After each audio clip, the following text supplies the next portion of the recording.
Good evening, everybody. Hello to everyone online. It is a huge pleasure to welcome everyone to this event.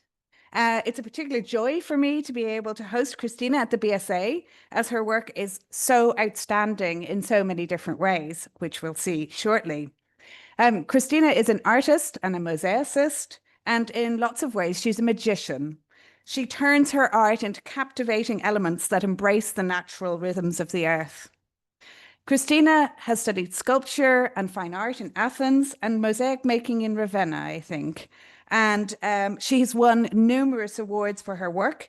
And most recently, she undertook a residency at the American Academy in Rome, which I think she would be lured back to Rome in a heartbeat, as far as I understand.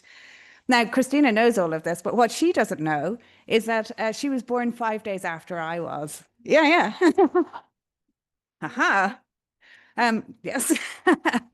um, so one of the things I've been most looking forward to in this event is the opportunity to ask questions of Christina that I've had kind of rattling around in my head for the last 25 years or so since I finished my PhD on the Roman and late antique mosaics of Crete.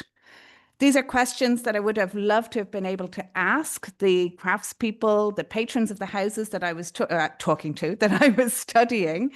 Sometimes I was talking to them in my head, or the people who occupied the houses too, or worshipped in the churches that they were laid in. So one of the things we will be doing actually is this business of trying to access the people behind the mosaics. Now, we've got Christina, so we can just talk to her directly. But one of the things that both of us are interested in very much is this kind of tactile experience. Christina with art, and I work on tactile experiences with archaeology for well-being. And one of my students from St. Andrews, I can't even spot her in the audience. There she is, Sophia, popped up. I haven't seen her for about 5 years. And Sophia worked on this project that we started many years ago in St. Andrews on tactile experiences with archaeology for well-being. So that's one of the things that we're going to be talking about towards the end of the program.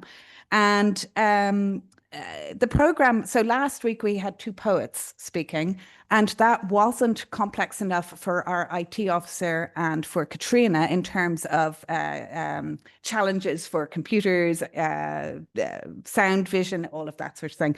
Tonight, we're going to double down on this, and we're going to show video and PowerPoint, all sorts of things like that. We're going to be moving back and forth. Who knows what's going to happen? I can tell you the dog and the 14-year-old have now left the building, so we might be safe in that respect. And I want to say a huge welcome to all the mosaic nerds who I've seen join online, Liz James, Ruth Westgate, and a particular mention to Sarah Payton, who was the most recent excavator of the Villa Dionysus in Knossos. And it's thanks to Sarah that I was able to work quite heavily on the mosaics from the Villa Dionysus, and she was very, very supportive and inspiring. So with that, I will pass you over to Christina, who's going to show us two of her short films. She'll introduce them, and then she and I, after the films, will start to have a chat. Okay, Christina.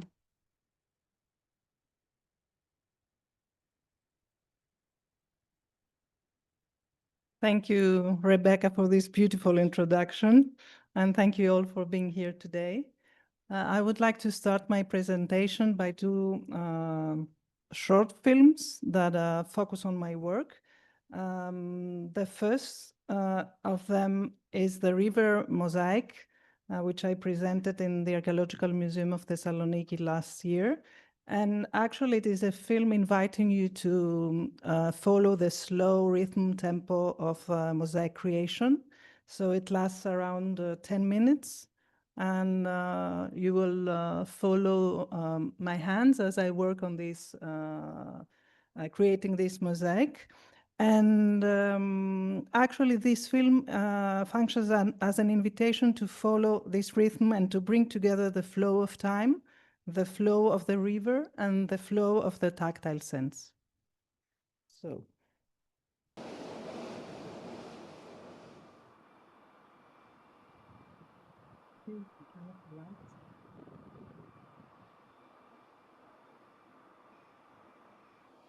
It's through this video that I would like to show the connection that exists between the very, very tiny small pieces and the huge marble pieces from where I start working. And that there's like a circle that connects everything in the natural world.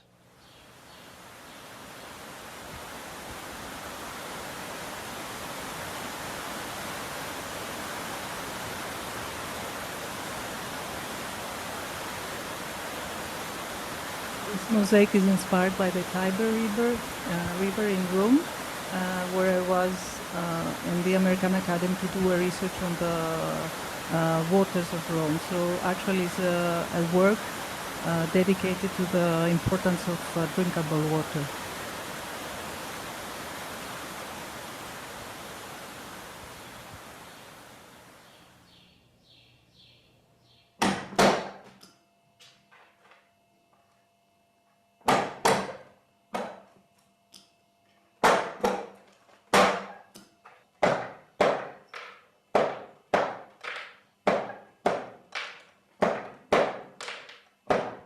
I have brought the cutter here, so whoever wants to try after, you're more than welcome.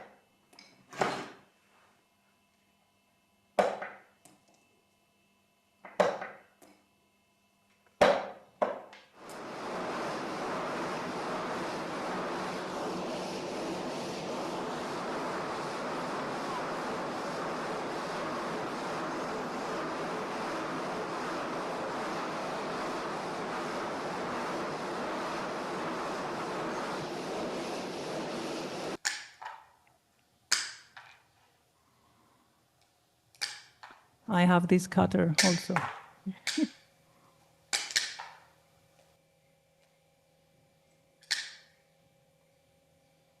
The river mosaic is a large-scale mosaic, like 250 per 550 meters. So I wanted to show this difference again of the very, very small pieces of marble and the large dimensions of the mosaic. And then this pose of the hands, which is also very important. As working with a mosaic, one should respect also the limits of the body. You cannot do more than a body can stand.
So working on this mosaic that illustrates the flow of the river, I arrived at the marble quarry and I found another river there. So they used water to cut the huge marble pieces.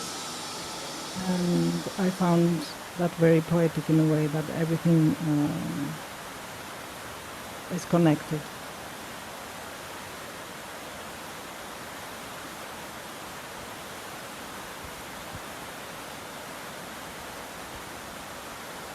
So how I could depict a condition of flow using this technique, which is so famous for its stability and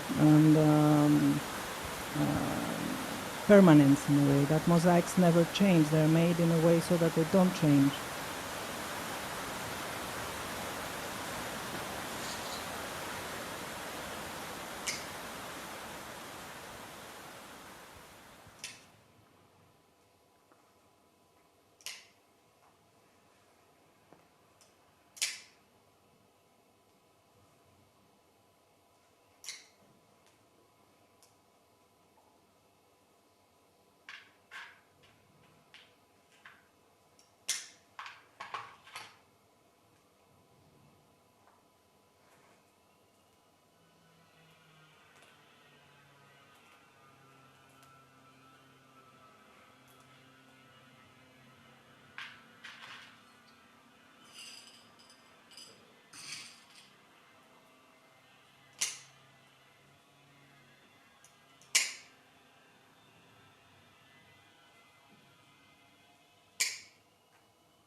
And here you can also see the picture, a photograph of the river that I use in order to create this mosaic. It's like a guide.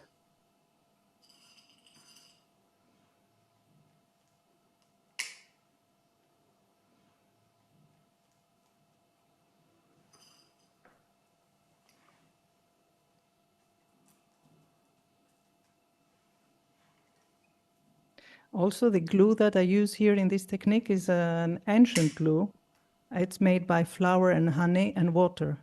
And it's a very strong glue, but then you can wash it up easily with hot water. And then on the back, you can see the mosaic as it develops in its actual size.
So this image, actually, it's my source of inspiration. And I see all those bubbles of air like small tesserae.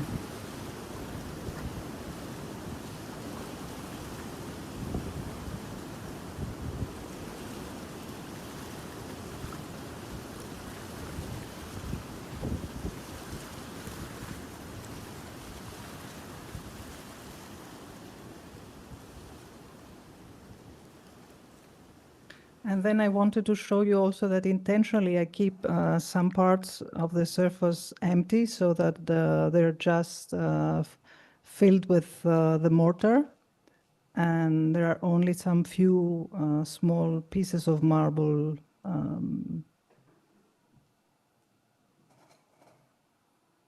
And I will tell you more about that in our conversations with Rebecca. Okay. And now I wanted to show you. Thank you. I would like to show you another short film, which is much shorter. It's just 3 minutes. Okay. So this is a project in progress that I'm working now on. The idea of this project derives from the Antikythera shipwreck, which was found in 1900 near the island of Antikythera in Greece.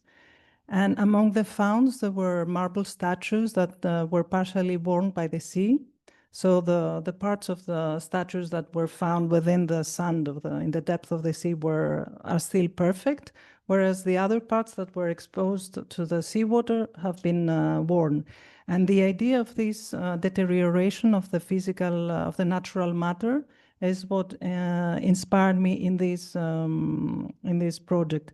So I'm working on a large scale mosaic, which is going to be like 3 meters per 20, like a huge platform.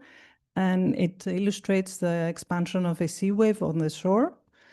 And I would like to place it, to install it next to the sea for a winter time and document its deterioration from the seawater. So here in this short video, you will just see the documentation of a small model that I made.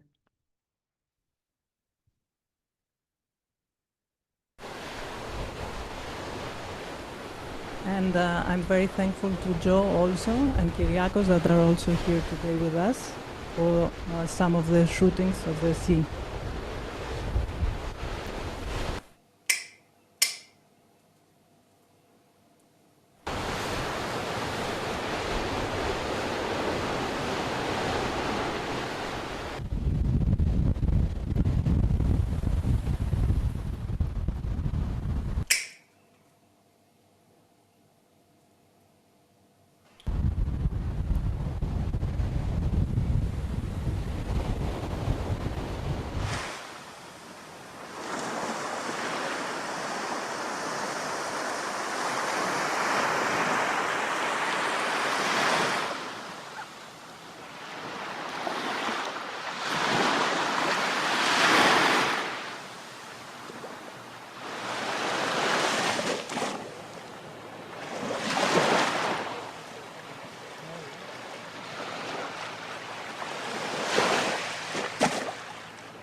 Okay, thank you.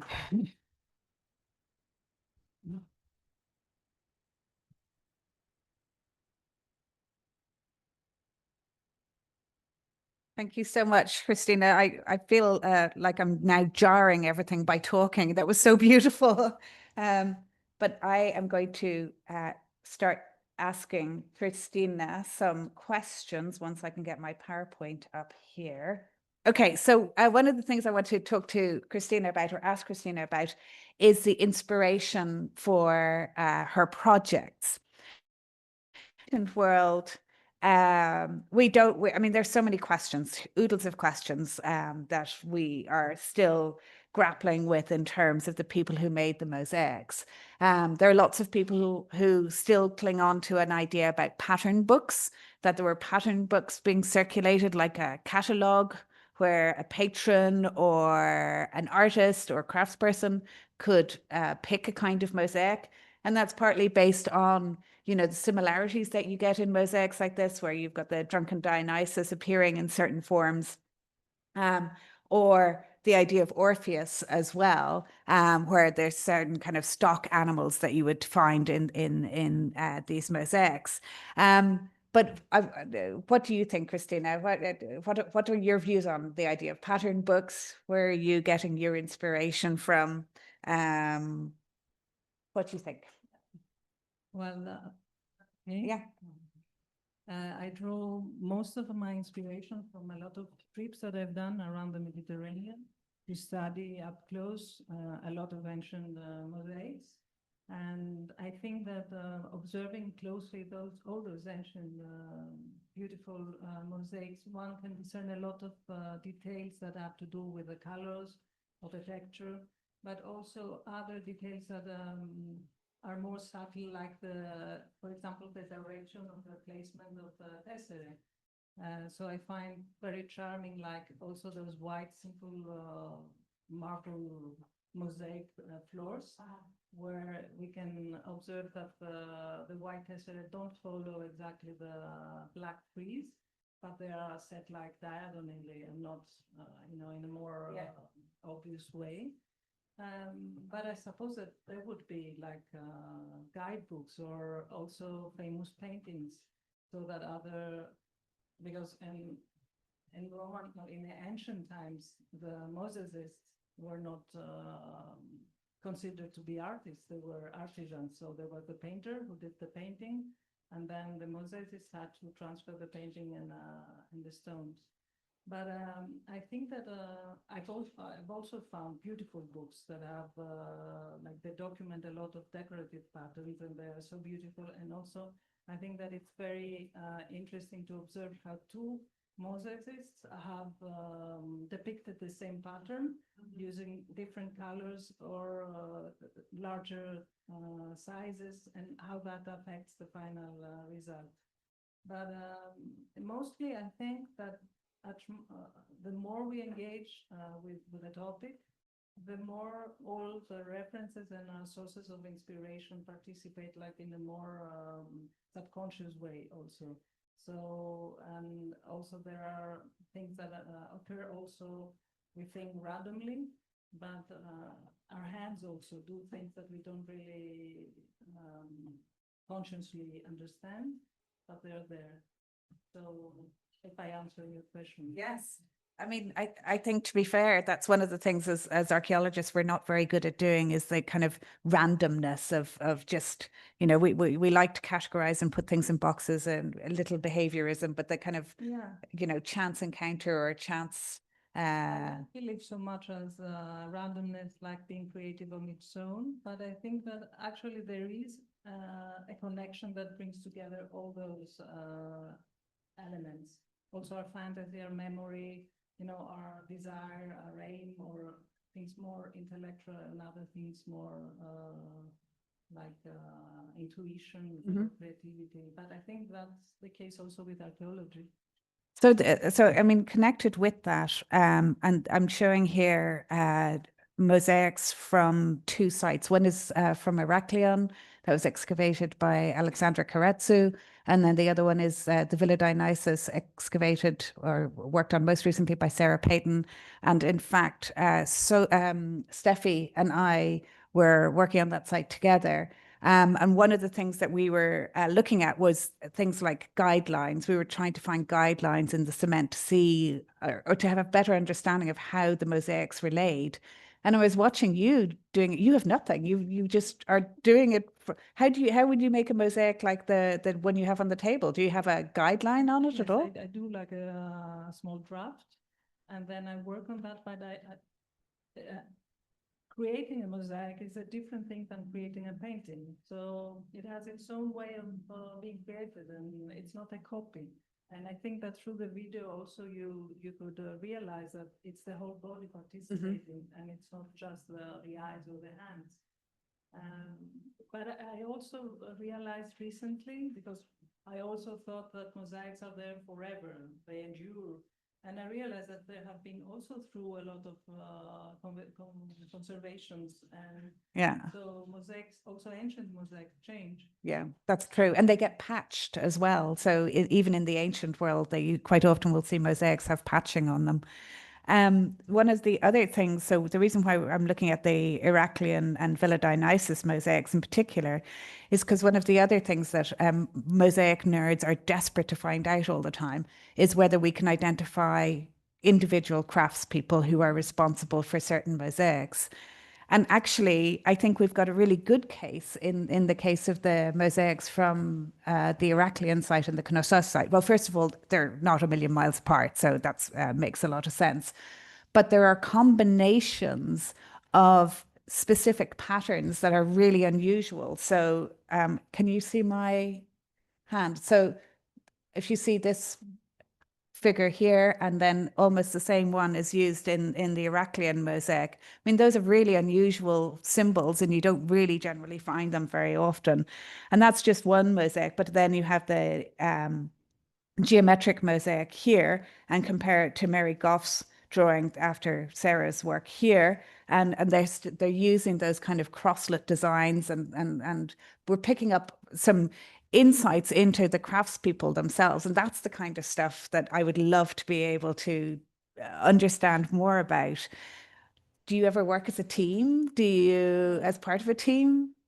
For the last years, I have some assistants that we work together when I have a large-scale mosaic commission.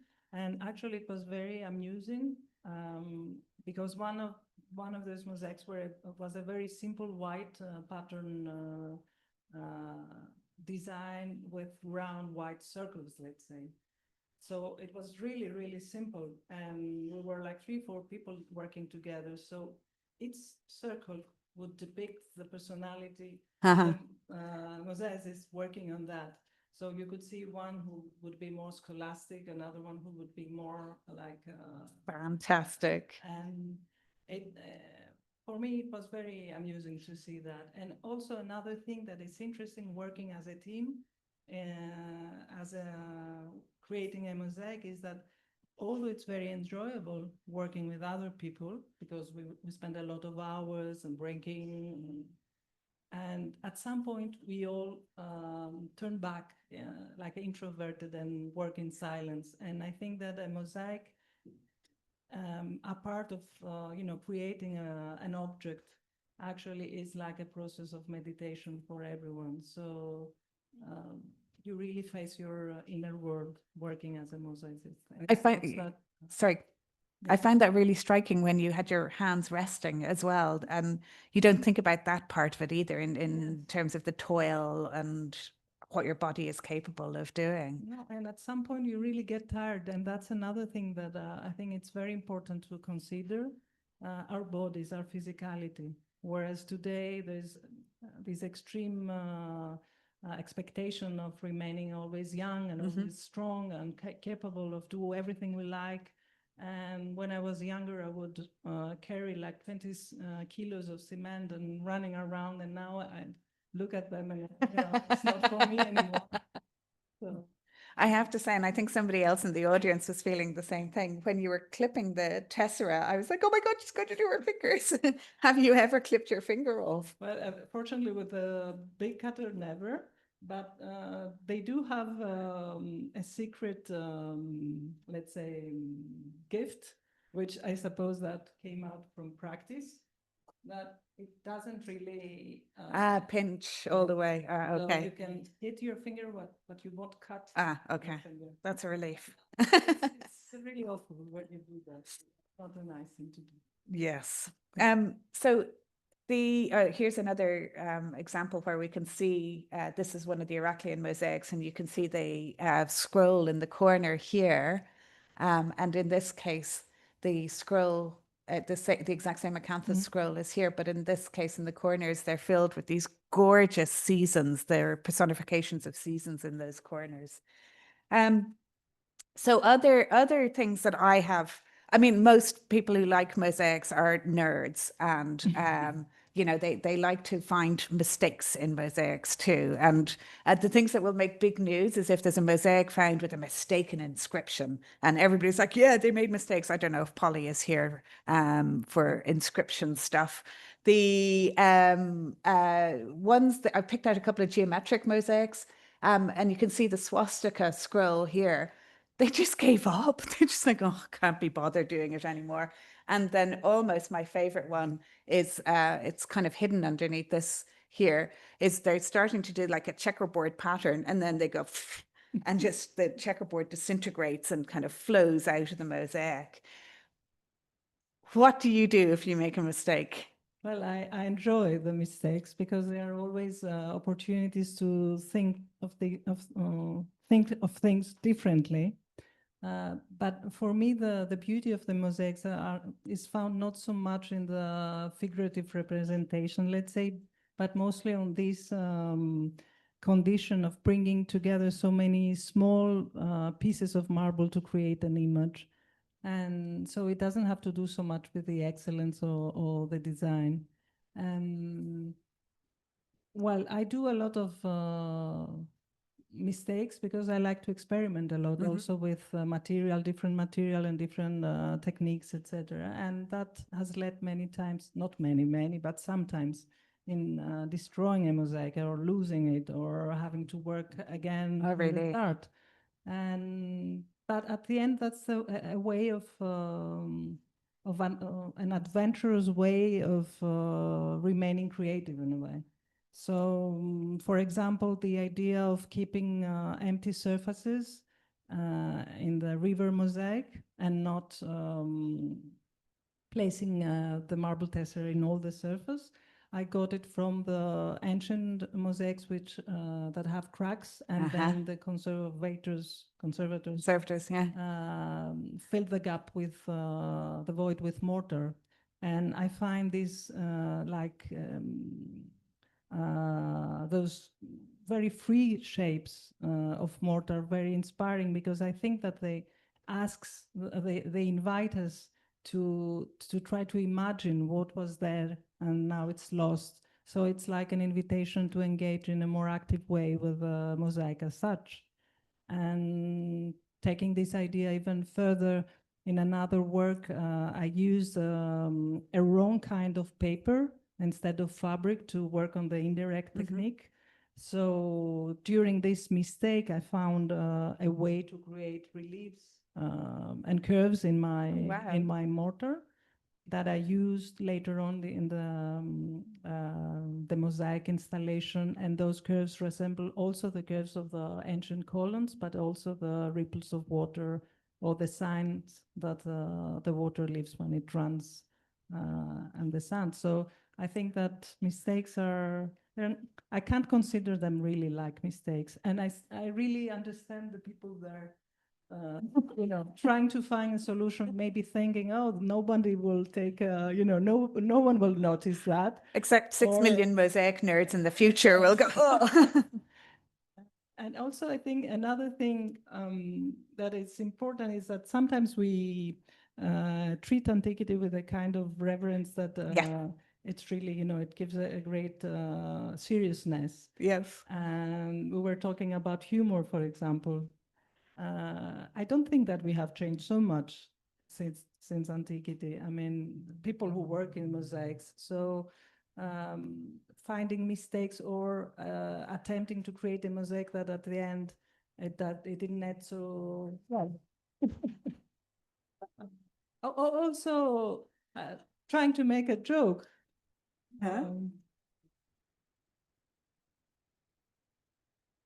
Is that what you're saying? Sorry, go on. No, exactly that. I mean, we need humor, and we need all those attempts that maybe they're not masterpieces, but they kept the technique of mosaic alive for so many centuries. I mean, I really like them very much. I do too. This is from Leeds, and it's one of my absolute all-time favorite mosaics. There's another one coming up that's in the Benaki Museum, which I'm sure you'll find equally entertaining.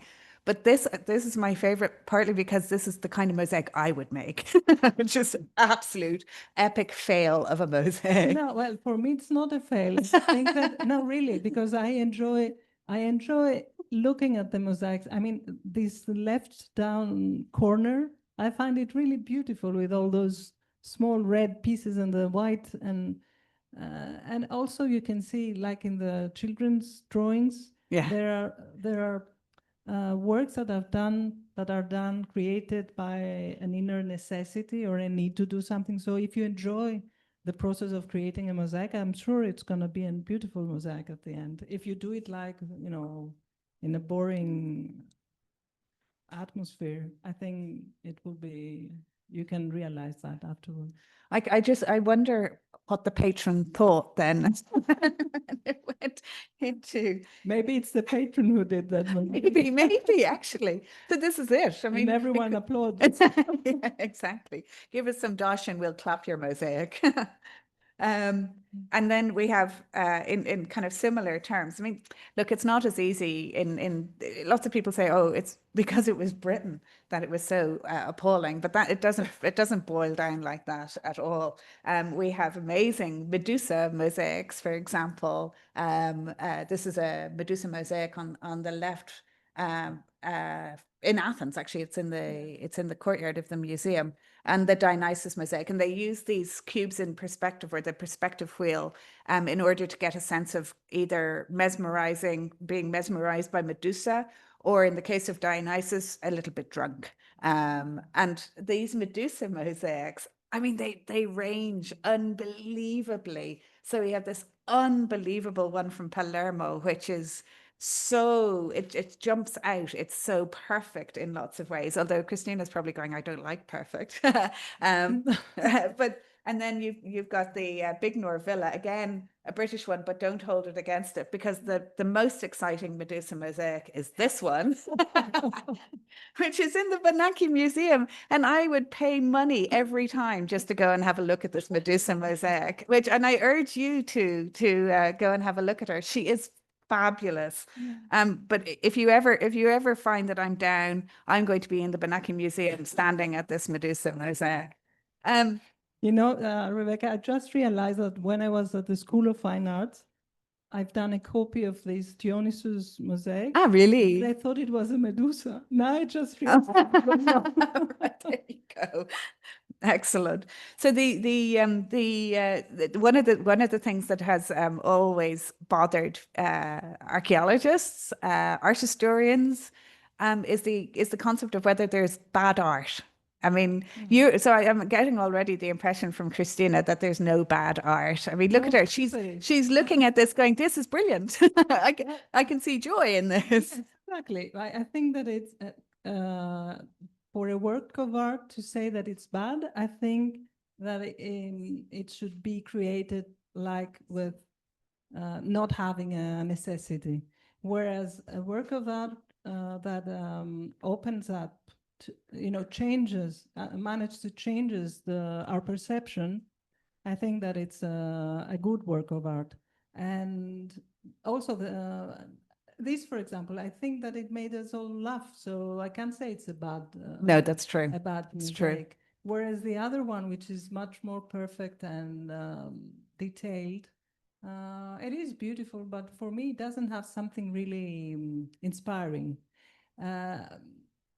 And I think that in mosaic art, there is this decorative also characteristics. So, for example, when you create a floor mosaic, you shouldn't really make it so beautiful, because people don't, they hesitate to walk on it. So there's also this, it's not like a work of art, like a painting that we would hang on the wall.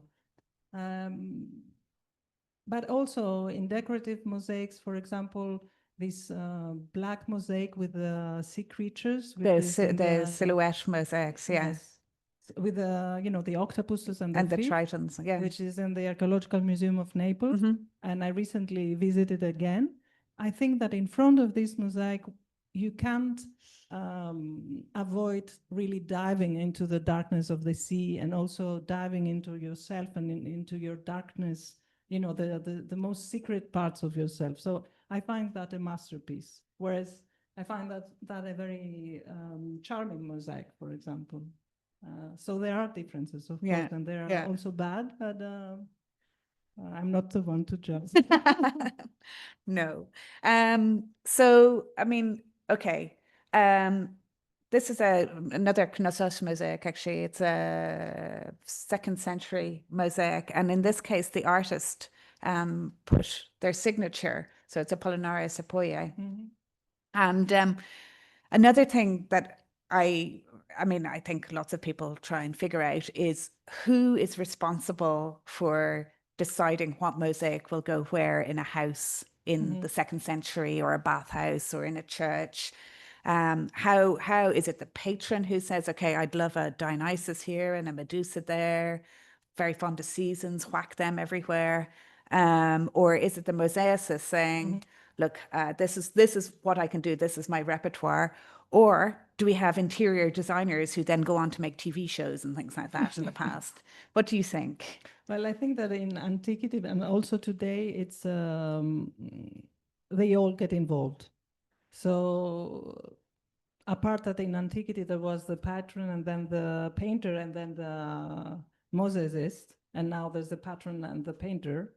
So the patron would decide the theme, let's say, and he would say, I would like a basket with fruit, for example, and then the painter would draw this basket with fruit according to his own skills and his own desires and his fantasy and things like that, but respecting the terms of the theme. And then the mosaicist would do the same on the 3rd level. But what I do when I have a commission, and not in my poetic works where I'm supposed to do whatever I like, although there are terms and conditions also there. But I like to discuss with a client, let's say, what he would like to have in his house, in his mosaic. I do like 2 or 3 draft drawings so that I can understand which are the details and the elements that move the client, because at the end he or she should be happy because they're going to keep the mosaic.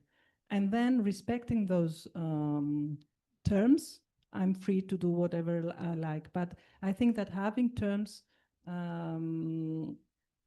the terms demand, they set a question, so they asked for an answer, and so that's also very creative, because you try to think in a different way. You try to also fit your work in a certain space, let's say, or in a certain light condition or other things. So I enjoy very much collaborating both with architects and interior designers, and it's at the end it all ends on chemistry. You can have a perfect assistant, a perfect architect, or someone that you can't really communicate. So I suppose that in antiquity it was the same, although it's rare that we know the names of the mosaicists in antiquity, and that's Yeah, I mean, there are a few, Yeah. and so sometimes we can identify the individual painter, as you call them, or the person who laid the tessera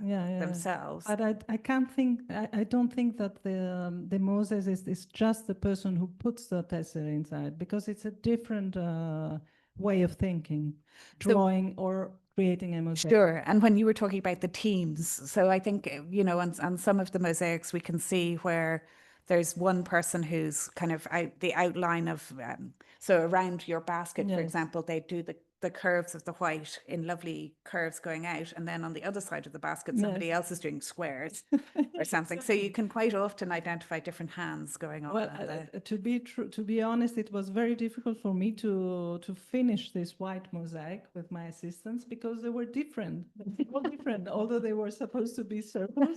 So I had to cut them in half and then redo some of the installation, so that it wouldn't look like a patchwork. Amazing. And another thing that I would like to notice is that there were no women creating mosaics, and that's something that I would like to research and see if they were or not. That we know, we don't know necessarily. I mean, because the truth is that it's a bit tough, but it's something you can do. So I suppose that there would be. I would have thought so. Yeah.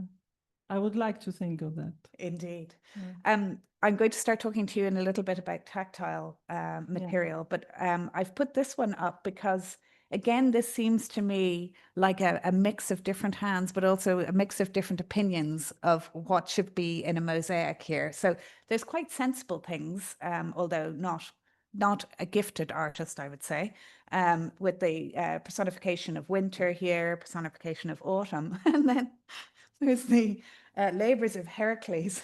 And this duck, or not duck, it's a Symphilian bird. It's not a duck. It's just kind of collapsed. But this, I think the hydra here is probably my favorite of all the drawings too. But I mean, these panels are almost completely different from the figured panels up here. So I think you probably can see that there's two people at least working on this mosaic in this case. So in terms of focusing on hands and touch, this is one of the things that is most engaging with the work that you're doing is that sense of the importance of touch, the sense of the importance of how the mosaic changes over time and things like that.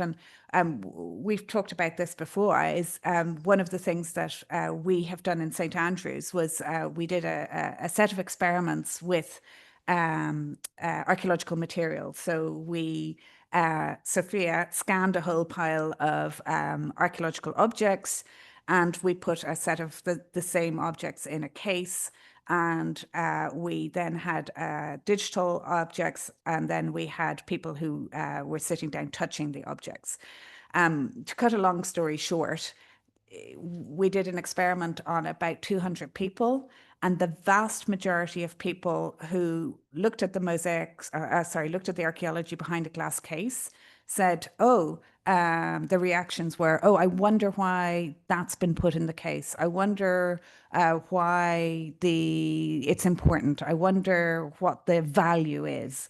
Whereas when they were touching the same objects, they would go, it's heavy.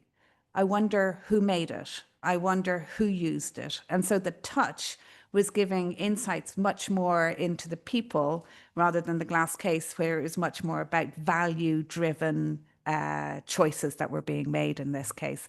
And I want to talk to you a bit about the tactile side of your work. I found that research very interesting that you mentioned, and how much the tactile sense is connected also to the to our memory and to the formation of our cognitive ability also.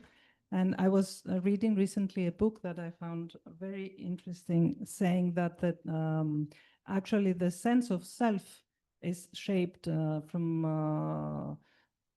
the seventh, as early as the 7th week of pregnancy, through the tactile experience, as the fetus touches its body, and that's how it learns, it understands, it feels its finger and its mouth, and that's how it practices so that it's ready to breastfeed immediately after birth. So we see that the tactile sense is really important. It's the most important sense also for our survival. And whereas today, I think that the tactile sense has been undermined through all this ongoing flow of visual, pictures and images and things like that. And also our gaze loses its plasticity as it becomes focused on a present moment. It's always the same tiny moment of time. So we are entering this era where actually our reality turns to be timeless, and that has a lot of affects very much also the way that we can understand and be sensitive and relate also to our world and to other people.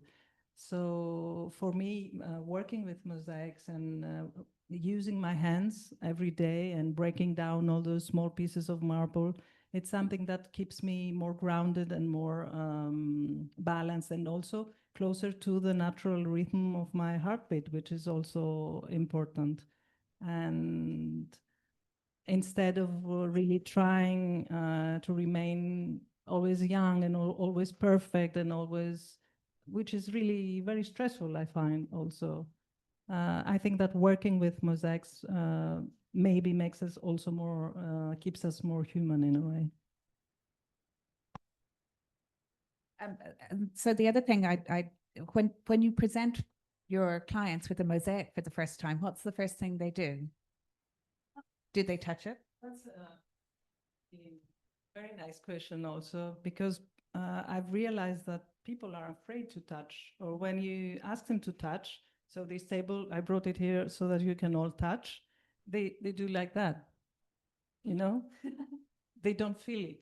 They don't try to feel it with their hands. And I found that, you know, it's a different way of getting connected to reality. And I think we should, it's not that it's not nice to really look so much forward in such a speed and, you know, turning our world also more technological. But I think that we could also be more critical on that and really keep alive all those valuable senses that we have, and we can enjoy our life much better. I think, is that, I'm not even sure what time it is. Is it 7? I mean, I think we'd love to have some time with, you can all have a touch of the mosaic and maybe chat to Christina, see her tools and things like that. And while some people are doing that, we have a drink next door. But I would, before we stand up, Christina, this has been, for me, I'm such a fangirl, I have to say. And it's been a really insightful, wonderful evening. And I'm so pleased that you have been here tonight, and I'm sure lots of people will have lots of questions for you. Thank you very much. Thank you.